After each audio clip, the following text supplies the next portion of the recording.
Welcome to the Indie KidLit podcast.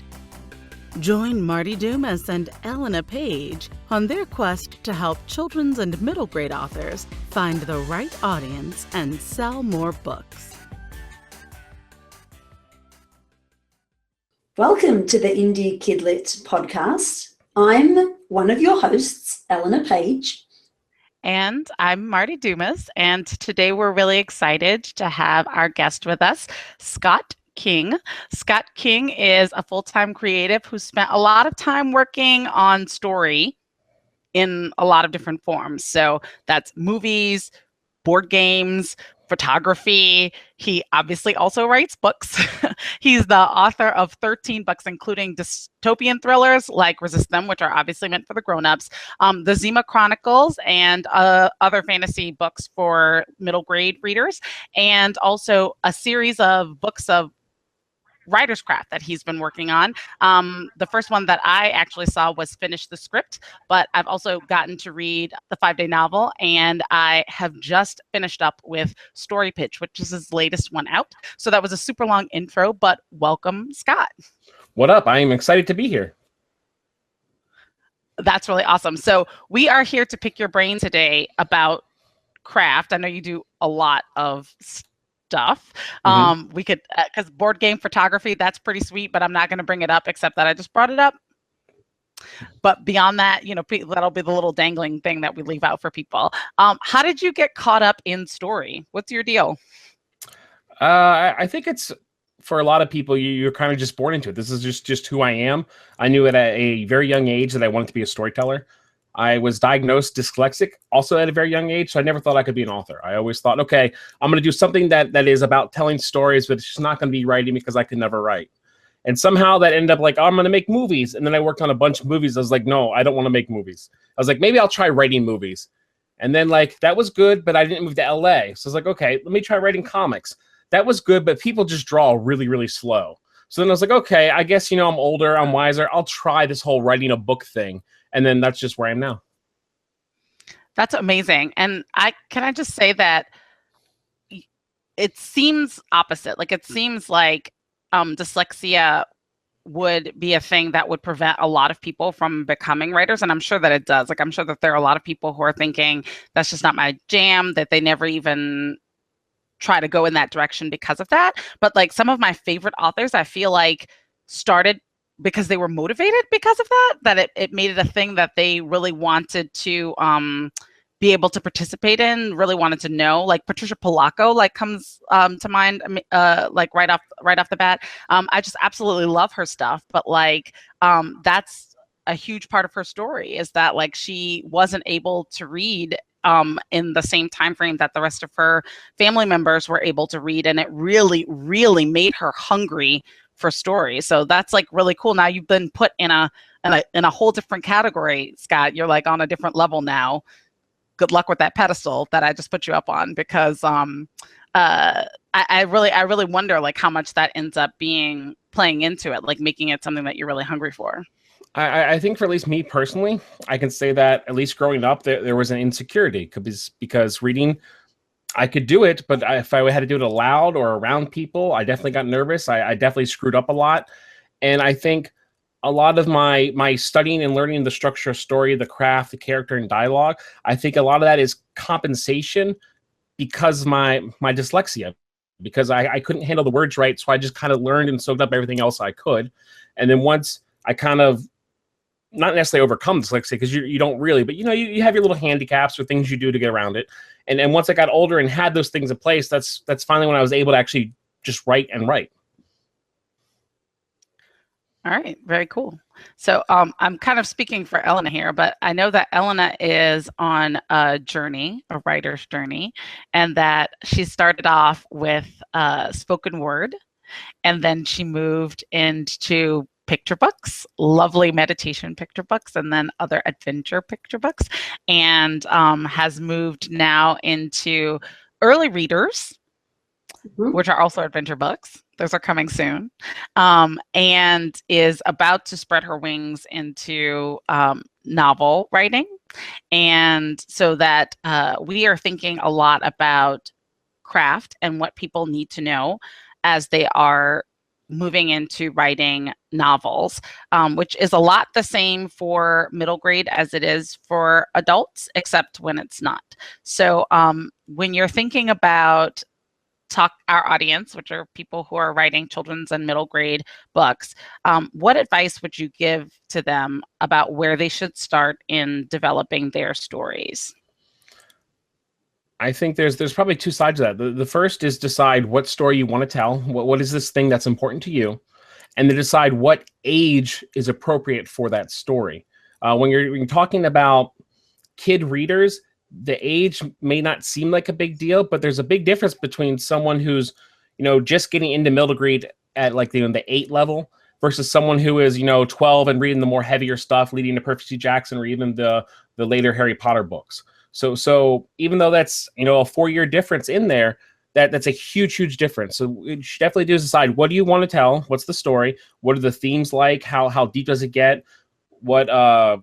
How are the main characters related? Are they mostly all friends? Is it mostly children? If there's maybe too many adults, it might be an older type of book. That might be more of a YA book. And then once you just figure those things out, decide, okay, who is the best age group for this story? And then research that age group, make sure you're going to actually hit it, because that's definitely really bad if you're trying to write a middle grade and it comes off as a YA or even an adult novel. That's a big no-no. Yeah. And is it does it depend on the protagonist's age? Like, is that, because my one's going to have a variety of ages, sort of. And yeah, like, is it the protagonist that I sort of attack first in terms of the age? Generally, when it comes to age in middle grade, the reader is usually a year or two younger than whatever the protagonist is. So if you're trying to write to someone who is about 8 or 9, the main characters are probably going to be 10 or 11 and so forth. And that isn't always true, but that's just generally how it works, because kids want to read about someone who's older and cooler. And that's just how it is. Yeah, that makes sense. Yeah, brilliant. Okay, then what? I think I've got that bit. What do I do next? well, all right. Maybe we're going to maybe I need to ask you questions. So, for example, what is your book about? What is the story you're trying to tell? Wow, we're really having a workshop here. Thanks, Marty. I do not feel bad at all, just for the record. Like, I don't feel bad at all. Okay, now go. Well, it's called. See, I know what it's called before I know anything else. So it's called Magician's Convention. It's going to be a trilogy. And it's essentially about a boy who looks out of his window and sees a line of people who no one else can see. And there's a reason for that. And puts on his cloak and hat, because he has one, and lines up with them and gets in and realizes this little old shack across the street, when he enters it, is actually a giant magician's convention. And it's magicians as in, the ones that do the magic tricks. So that's sort of which is probably not a very good pitch line. So you have a lot to work with.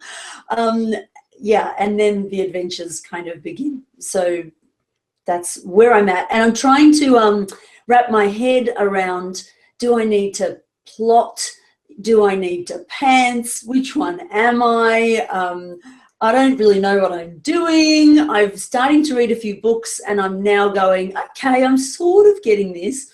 But I'm hanging there looking at it and I'm not jumping in and doing it. So it might be 10 years before my first novel comes out. We'll see. But I don't know, because Scott helps people get things out in 5 days, yo. He's got which is my style normally. So I want to do that too. But it's amazing, like, how much I think for me it just comes back to lack of confidence. And I've had friends say, just write it as though you're putting it in the bin. Don't worry if no one reads it. It's your first one, so it'll suck anyway.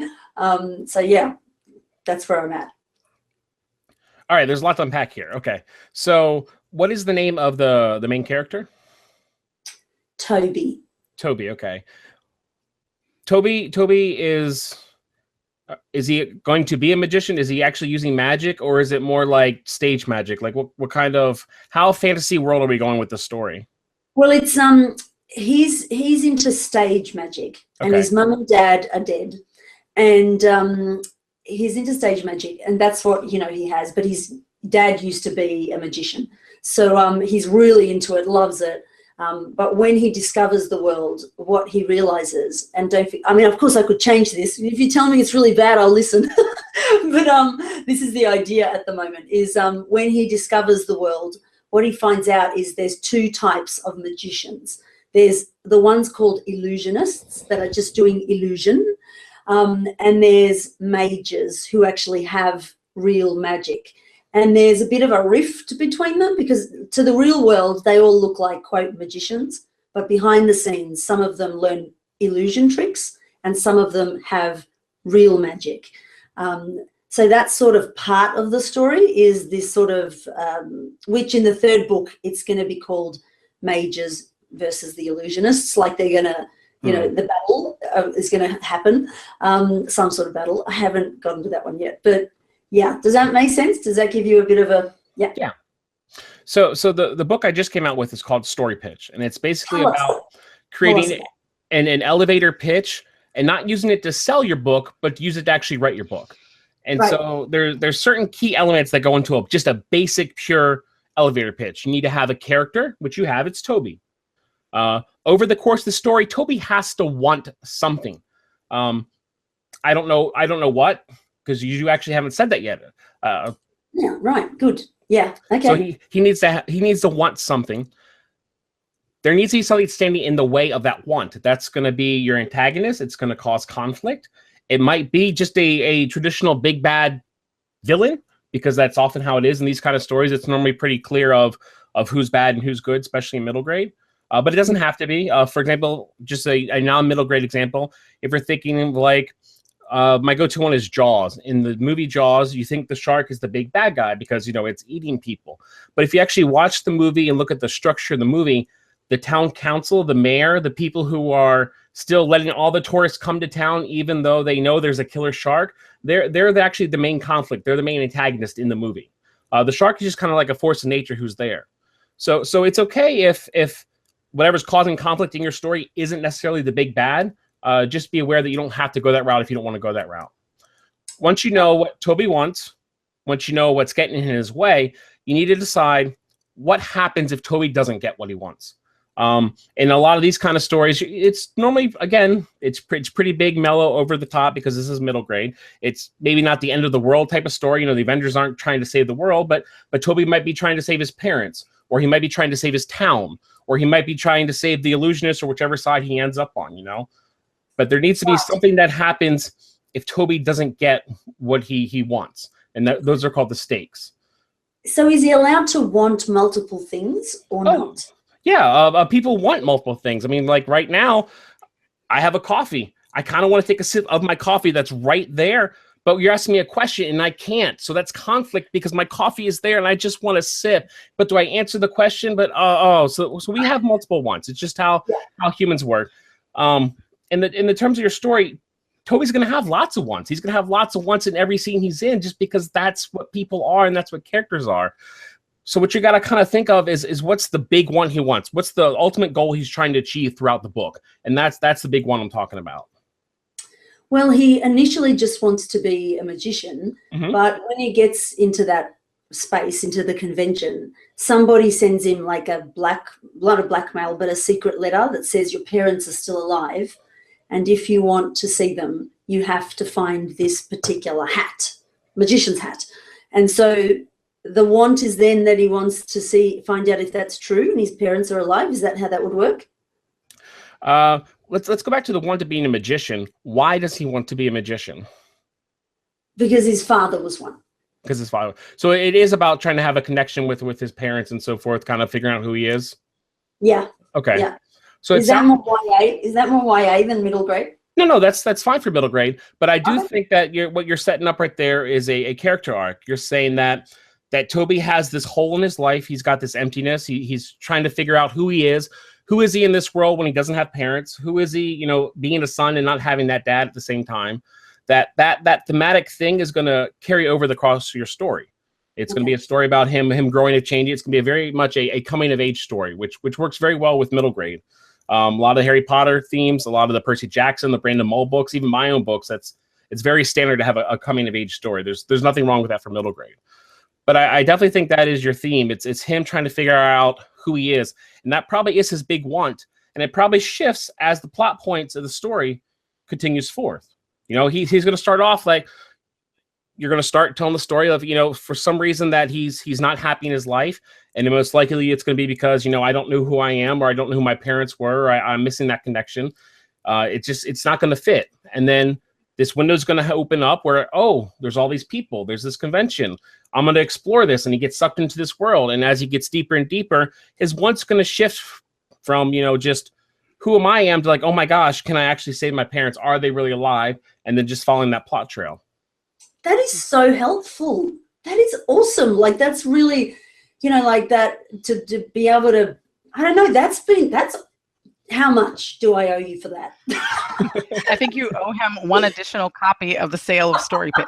So, and maybe a little more than that. But so Scott, this is a lot of what Story Pitch is about. Your new book that's out, Story Pitch. And one of the things that I really like about it is that it starts really simply, almost deceptively simply, so that like if there were a person who were kind of deeper into craft, they might read that first chapter and be like, oh, okay, but it really, really, really builds. So like you're sort of it's like talking at the beginning of that book, but like what would be a next step for Elena in terms of the story pitch from where she is now?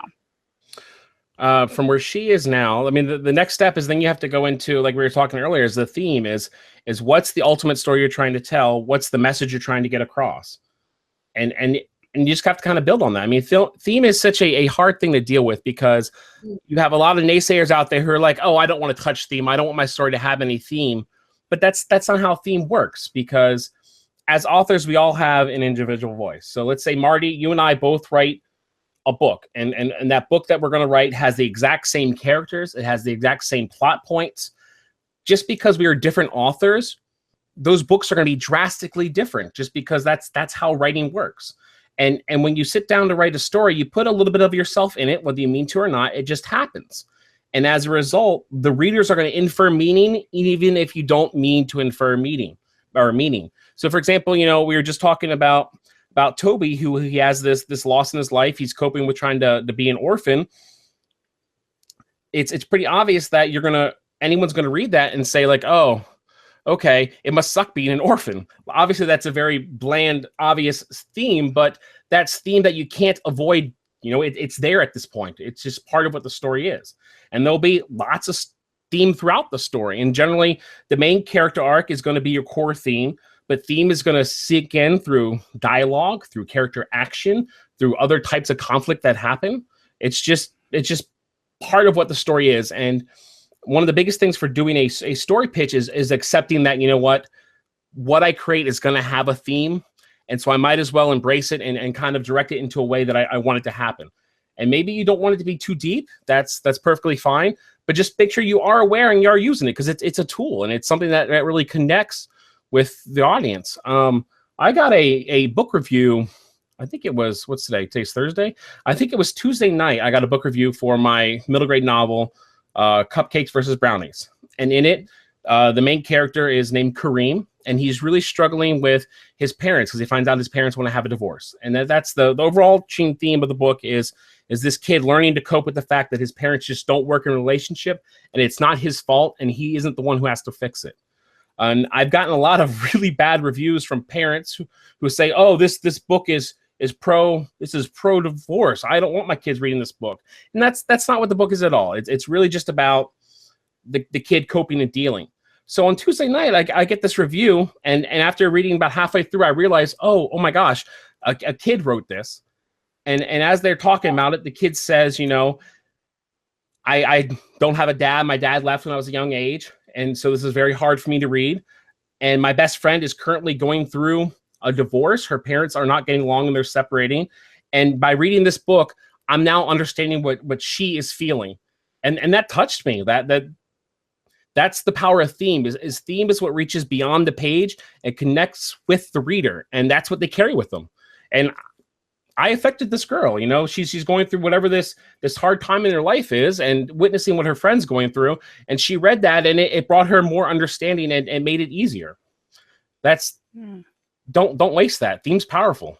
Yeah, I agree. I think theme's the whole point of writing, and I actually think no matter whether you intend to put theme in or not, it's there. You can't have a story without it. Like so you're right. I love that.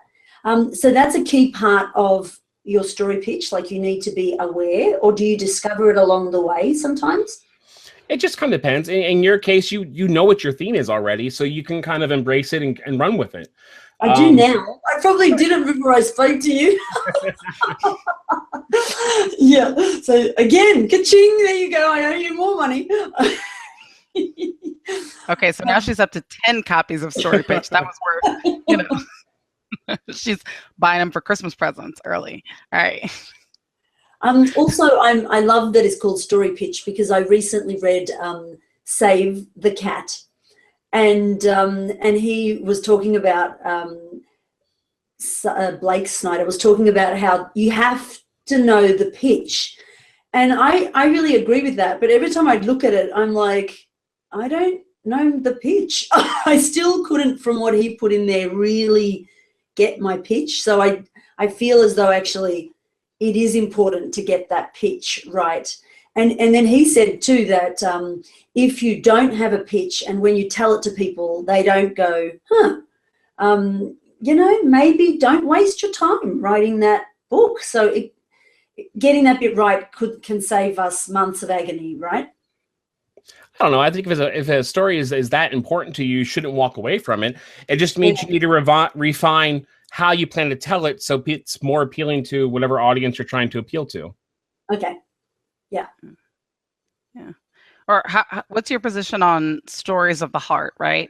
So like the ones that you write and don't expect to ever go out there or to be super popular. Do you have a stance on that? No. I mean, the big thing right now in the indie scene is people are like, you must write to market. You need to put out like a book a month. And that's the hot thing now. And I think there's nothing wrong with that. If that's your jam, then go for it. That's awesome. It's not what I do. I went to school for screenwriting, and then I went to grad school for screenwriting and teaching.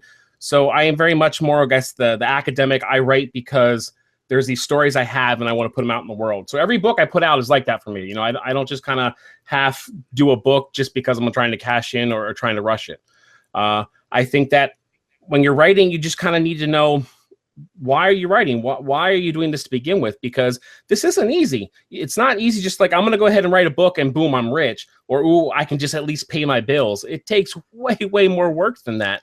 And there's two sides. There's the craft side, and then there's the business side. And unfortunately, to really make it, you probably have to do a little bit of both. Yeah.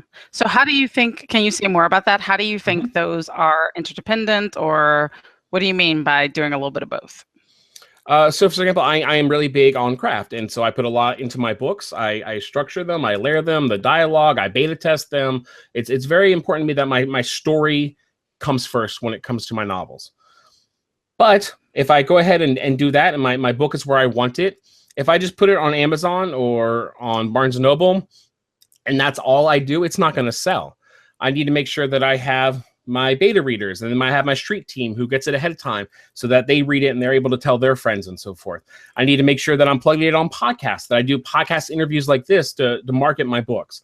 I need to make sure that I'm running Amazon ads or Facebook ads to drive traffic to those books, because no matter how good that book is, if there isn't anything pushing it or marketing it, no one's going to pick it up.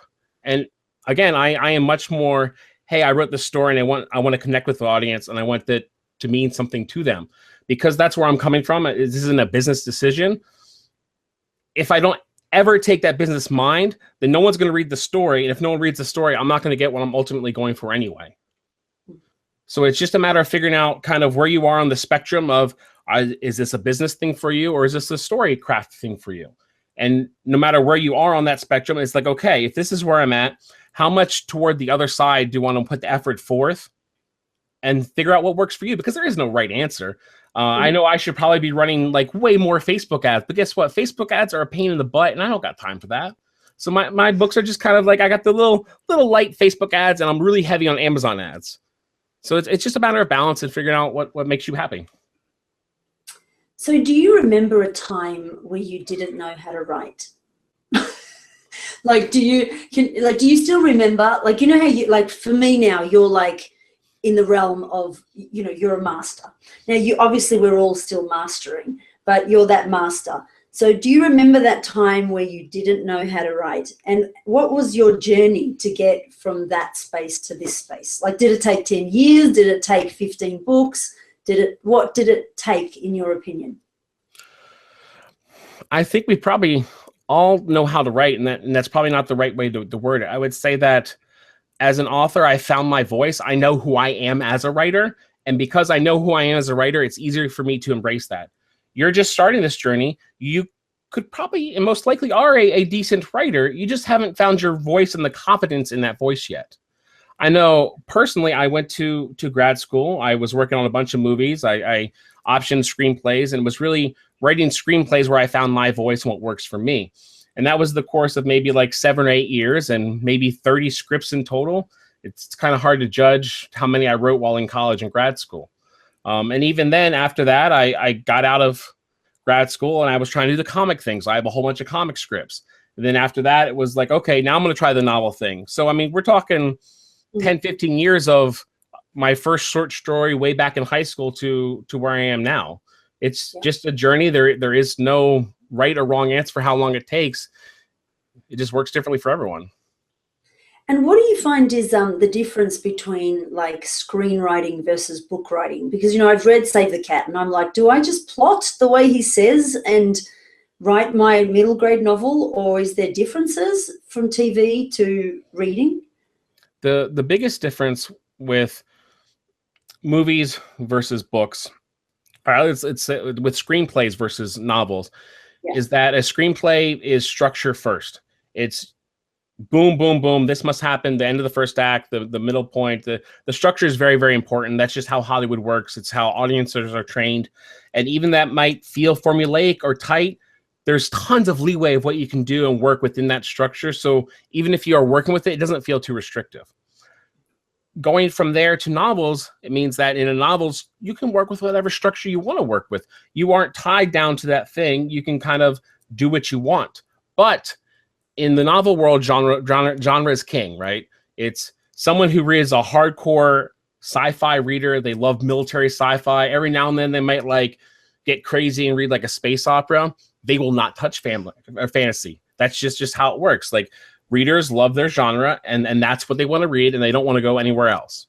So if you're writing a novel, just be aware of your genre, be aware of reader expectation, and if you want to break it every now and then, you can, because you're the boss, and that's what you're doing. Just be aware of it, and make sure you play into it as much as possible. From a writing... Sorry, I was going to say, how do you discover that? How do you know what the genre conventions are? Read a lot. Read immediately of what you love to read. So if we're talking middle grade, just read a bunch of middle grade. Now that you're talking about doing some fantasy supernatural stuff, start reading things like Fablehaven and branch out into the more like fantasy world, and just keep growing the subgenres of middle grade that you're reading. You know, read middle grade that is just straight middle grade contemporary fiction. So, you know, the middle grade stories about a family and they're going on a summer vacation, or, you know, one of my favorite graphic novels is Smile. And that is just about a girl getting retainer and braces and just the trauma of that. And it's beautiful and fantastic and amazing. And there's no craziness in it other than normal life stuff. So just read. So when people are, one of the questions that I already knew that I wanted to ask you is how to know the difference between plotting something that ends up being middle grade and plotting something that ends up being YA. Because I think that we've got, I think everybody knows that if their protagonist is 20, that it's probably not middle grade, probably. So we can like leave that off. But I think that it's a lot fuzzier for people where what the difference would be when you're thinking about structure and craft for middle grade versus for older people. So do you have any thoughts on that? Middle grade is normally pretty straightforward. So there can be deaths, but they're not going to be gory. They're not going to be violent. They're normally going to be off screen if they happen at all. In middle grade, if there is violence, it's not going to be lasting violence. It's not going to be permanent violence. It's not going to be gory. There's not going to be any sex. There most likely is not going to be any romance. Maybe a slight hint that there could be something in the future, but nothing really present in the books. Once you start introducing those kind of things like romance, that's when you get into the teen readers who are reading YAs and that kind of stuff. And then if you think of the contemporary YA novels from the past 10 years that are really big hits, things like Twilight, those are almost like all pure romance, or even like the Mortal Instruments series. Those are very, very romance heavy within the story that's being told within the plot. So romance is a very big indication that you're straying out of middle grade and into older territory. Thematically, a lot of middle grade is going to have to do with, like we were talking earlier, coming of age. It's going to be very much about a character being like, this is me, and then realizing, oh, there is other outside people. It's becoming aware of other people's emotions and that kind of stuff. It's realizing like, okay, this is what a family is. This is how to be a friend. It's kind of basic living. Once you start getting into themes of independence, that's when you start shifting into more YA. It's okay, I learned all this stuff as, you know, that would be in middle grade, and now I'm growing beyond that. Now I'm learning, okay, this is how I'm going to be this kind of person. I'm going to grow up, and these are the choices I'm going to make in my life. And that's kind of where the dividing line is. There's no real hard thing saying, oh, you know, this automatically breaks the rule, other than like the sex and the violence. There is a little bit of grayness in the middle. Yeah, that's it. And how do you deal with like, because my book's going to be a trilogy, they're going to have to grow. Meaning, like, you know, the character starts off, it could change, but right now he's 12. But next year in the second book, it's called Magician's Academy. So he goes to school, but he's 13. And then in the third book, he might be 14, 15. Like, do I need to change how I write that, or because the character's changing age? At that point, you are probably going to end up shifting out of middle grade and into YA by the last of it. The perfect example for that is Harry Potter. The first two books are very clearly middle grade, and from then on, it goes into YA, and that's the rest of the series YA. If you look at the first 5 Percy Jackson books, those are middle grade. But then when he comes out with the second series, those are very much YA, especially once you get into the romance and those kind of elements. So as the author, it's up to you to decide what you want and what's the best fit for you and your story. Okay, great. Yeah. Very cool. So I want to ask a question about writing quickly but writing well. But to preface that, just in case there are people who don't know your work with the 5-day novel, do you mind giving us a little bit of history about that? So in the past, like 2 years, I've been trying to work really hard, meeting other indie authors, just kind of get to know people, know what else out there, just educating myself and what works for people and all that kind of stuff. So I've been doing lots of meetups, conferences, conventions, and I've learned that romance authors are kick butt. They work hard. It is brutal. I never want to do it. That romance readers are voracious. They devour books, and that if you want to write romance, you need to just crank those bad boys out. Like, it needs to be like, best case scenario is like 1 every 2 weeks. Like, it's that hardcore. And so I've gone to meetups where romance authors are talking about blisters on their hands or removing stains of blood off keyboards. And it's like, oh my God, you were like the Marines of writers. Like, you're just serious. And I was impressed by that. And one woman told me that there was a situation where she had a book due. It needed to be about 45,000 words. And she wrote the whole thing in one day, just one draft straight through, sent it to her editor, and the next day it was published. And I was just like baffled by that. And I was like, okay. So for about a month, it kind of like ate at me. And then I got a crazy idea. I was like, well, could I write a book in one day? And I decided that because of my own workflow process, I do a rough draft, I do multiple rewrites, I do a polish, and then it goes to my editor, that one day just wasn't possible because I have too many stages in my process. But I decided, you know what? I think I could do it in 5 days.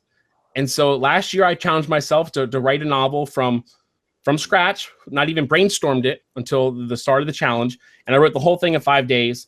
And that novel was a thriller. It's called Ameriguns. And then because it was such an interesting experience, I wrote a book about writing a book in 5 days, and that's called The 5-Day Novel. So that was not necessarily my first book about writing, because I did finish the script a few years ago. But in the current series, it's the kind of like the starter. And it's an introduction. Think of it kind of like the syllabus to what I'm trying to do. It's this saying, hey, this is the whole process of how to write a book.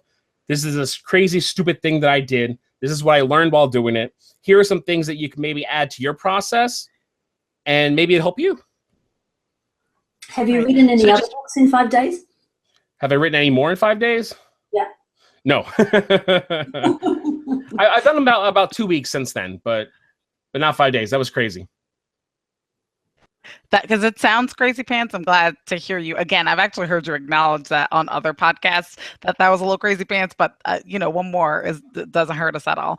So when you're thinking about that process, which I know that we can get, I actually have a copy of the 5-Day Novel, but we can encourage people to get copies so that they can take a look at it. But could you give us your process, like in a bird's eye view, like the overview of what your process is?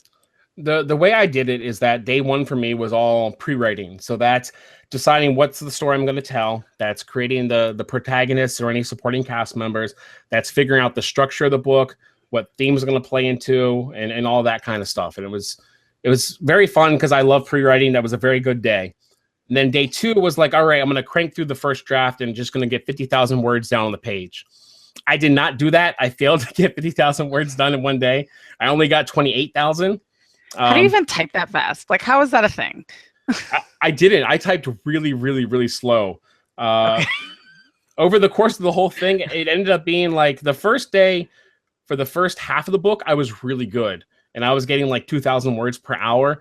But for like the second half, I was getting like 1,000 words per hour. So it was just an all day like mental slog of like, must keep typing. I will move forward no matter what. So then day three, I kind of finished up the rest of the first draft and planned what I was going to do for the rewrite. Day four was the rewrite, fixing plot holes, any kind of weird changes that happen just because as you write a book, you learn the characters more, learn the story more, and things change. It's very natural.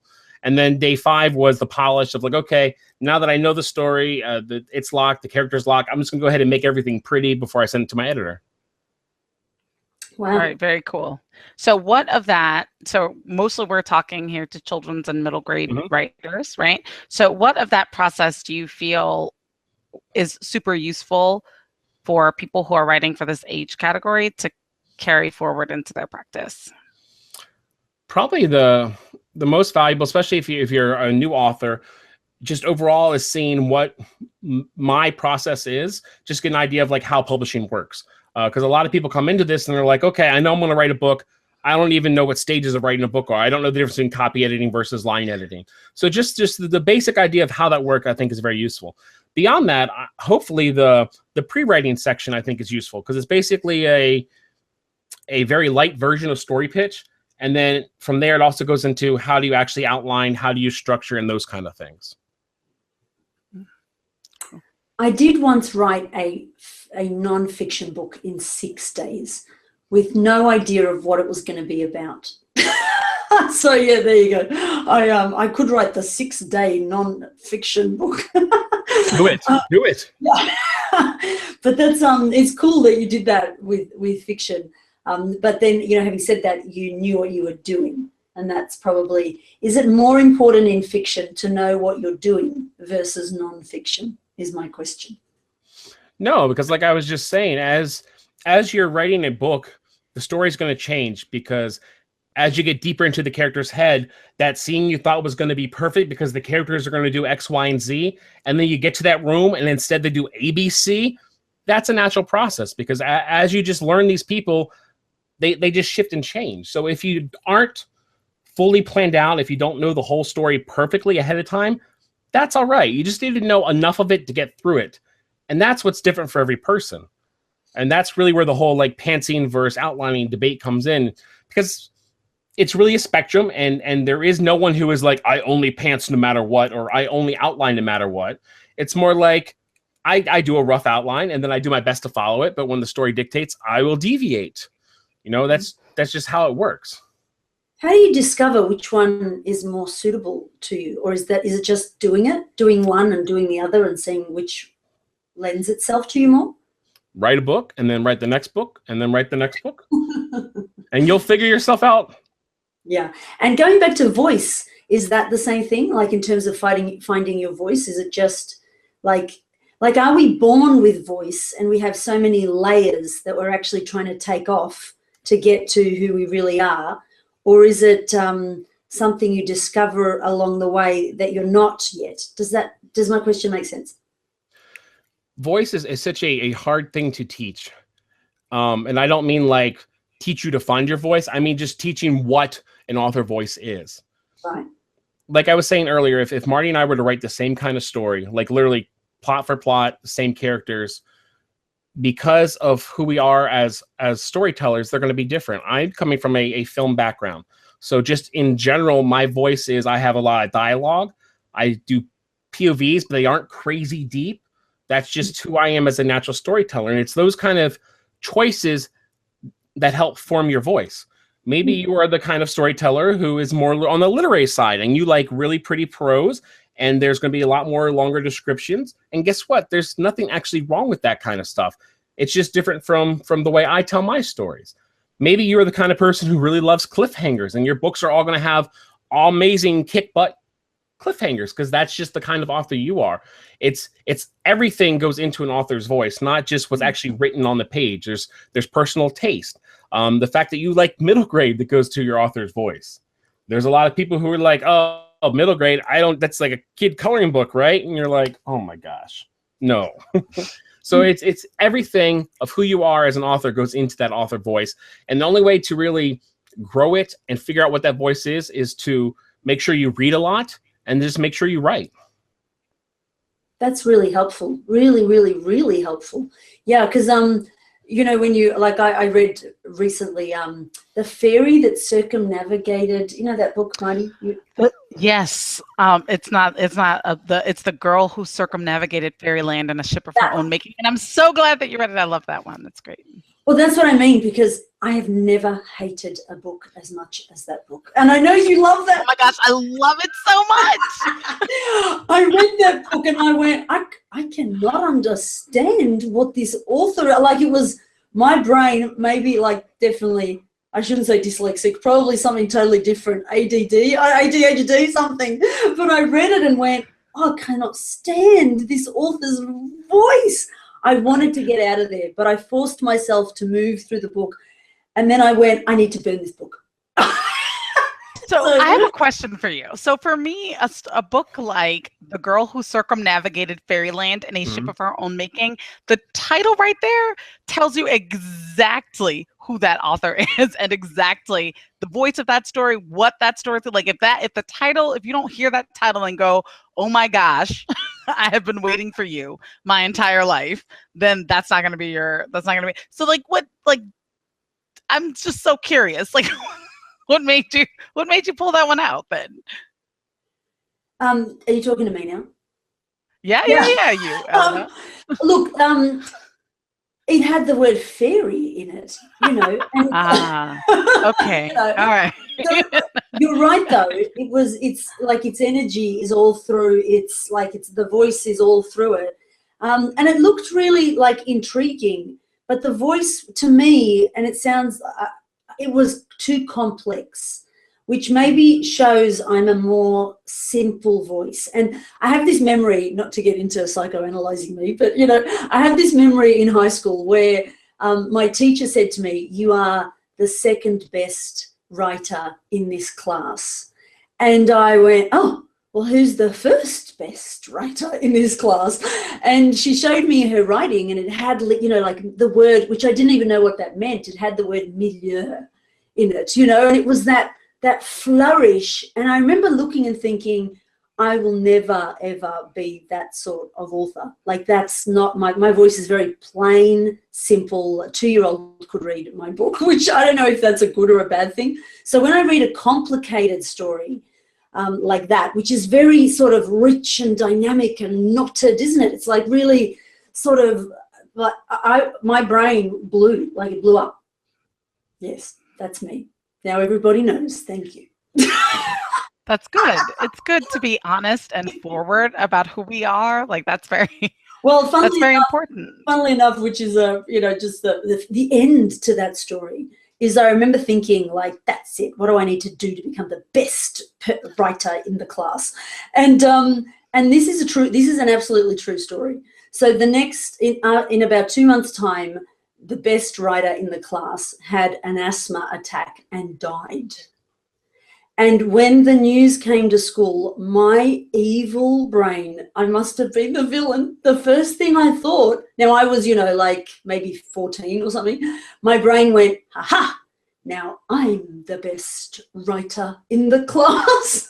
And I had a lot about that, because I'm like, I killed the competition. Did I make that happen? I thought I did. I thought maybe I was so powerfully trying to get rid of her that I had killed her off because now I was the best. But still it niggled at me that I wasn't, because she had that flourish and I didn't. Now I'm beginning to make peace with the fact I will never have that flourish. Help me, Scott. So, as a complete side note, first of all, that's like a super sad story. But second of all, as a complete side note, if you don't write that book, I'm going to write that book. So you can decide right now.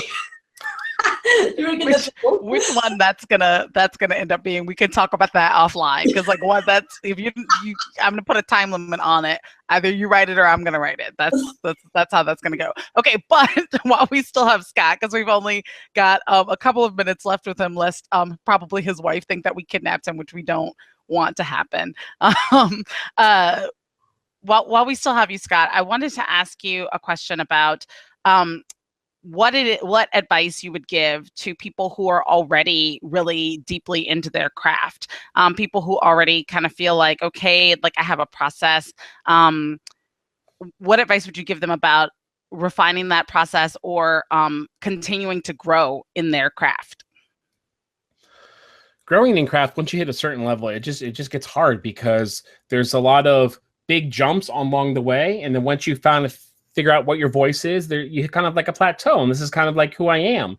And once you hit that point, I think the best thing you can do for yourself is just to keep barreling forward and keep writing, because you probably already know who you are. It's just more about, at that point, figuring out confidence in your own storytelling, that, you know what, this thing that I thought maybe was crazy, a weird quirk that I did, it's actually darn cool, and the readers are connecting with it. So now I'm going to go ahead and embrace that weird thing more.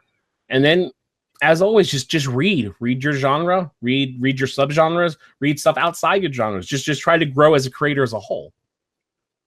Absolutely. And do you have writing partners or people that you mentioned a beta team, which maybe you use like a writing partner? Do you have who gives you feedback on your writing?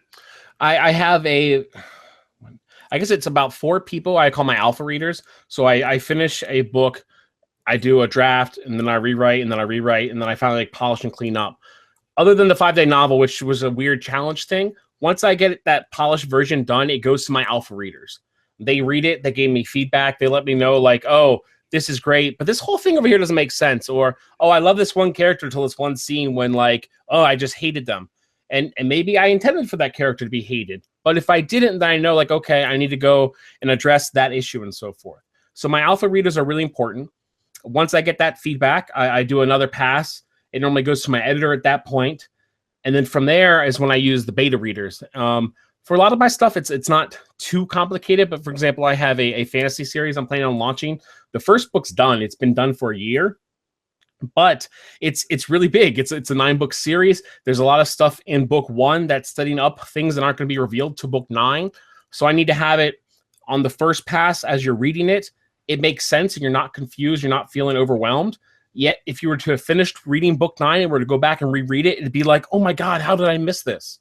So that's where I'm using my beta readers, is to kind of refine just those little tweak things of what's too much and what's not enough and what's frustrating or what's not confusing and so forth.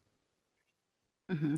So by the time you get it to beta readers, you're pretty confident in the story arc, and you're making like much smaller adjustments. Yeah.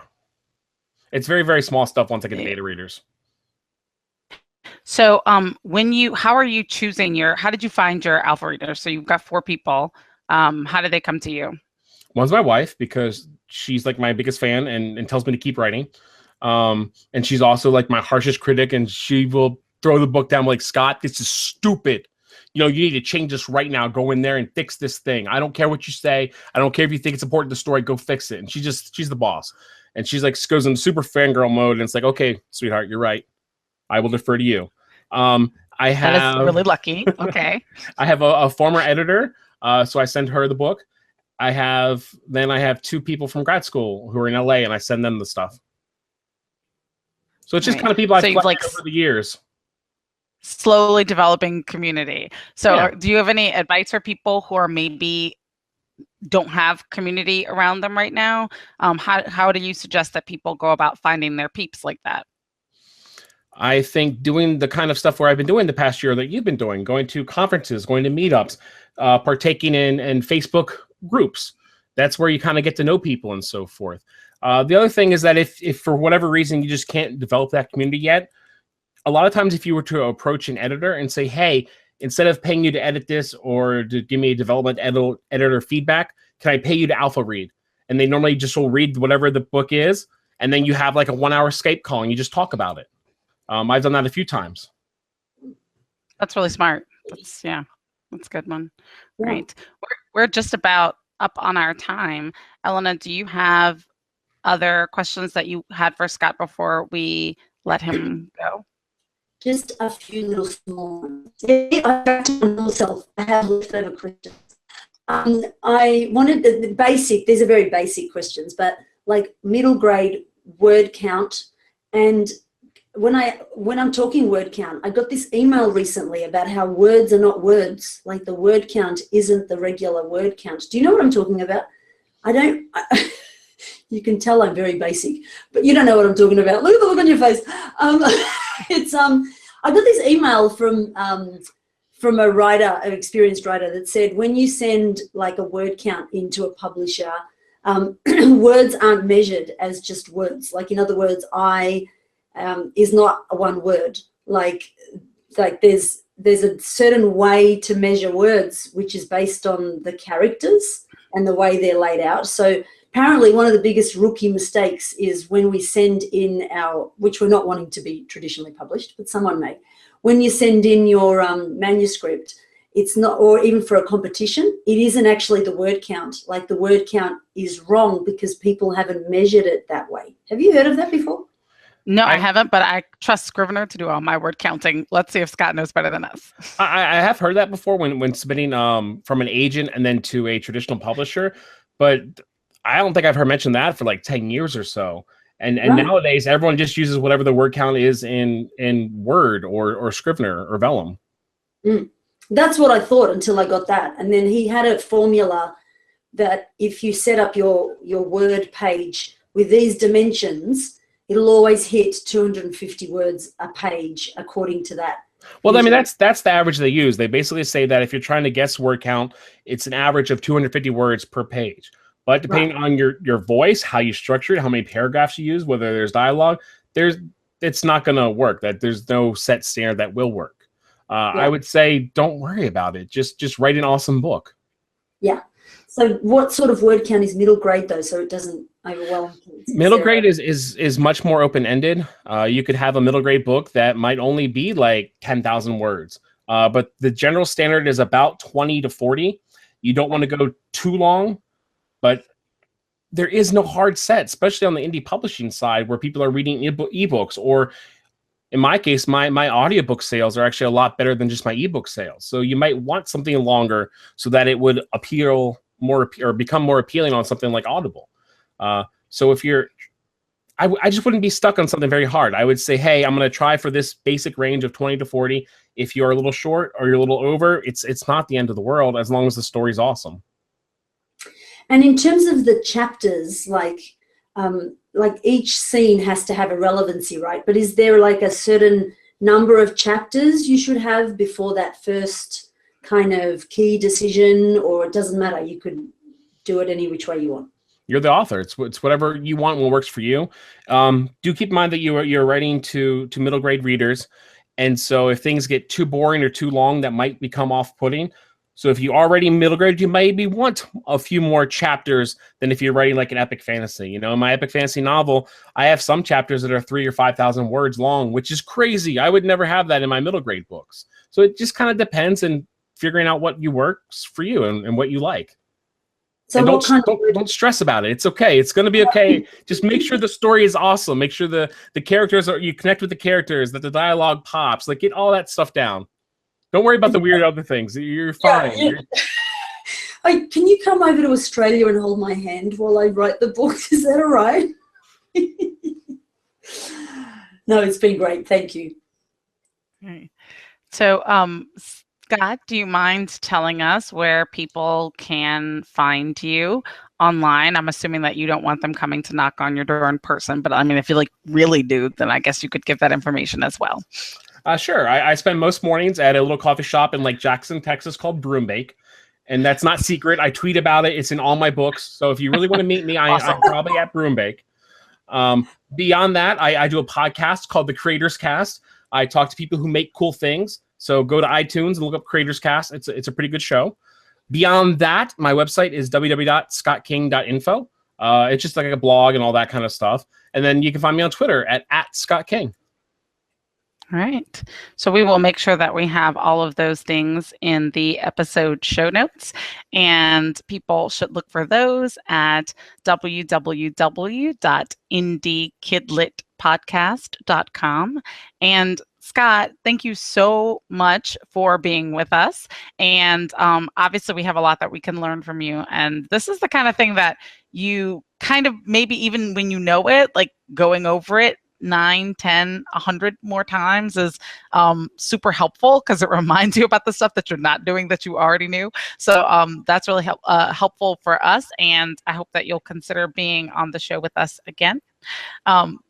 But for now, we will sign off and hope that people will join us again next time. Thanks for having me. Thanks, Scott.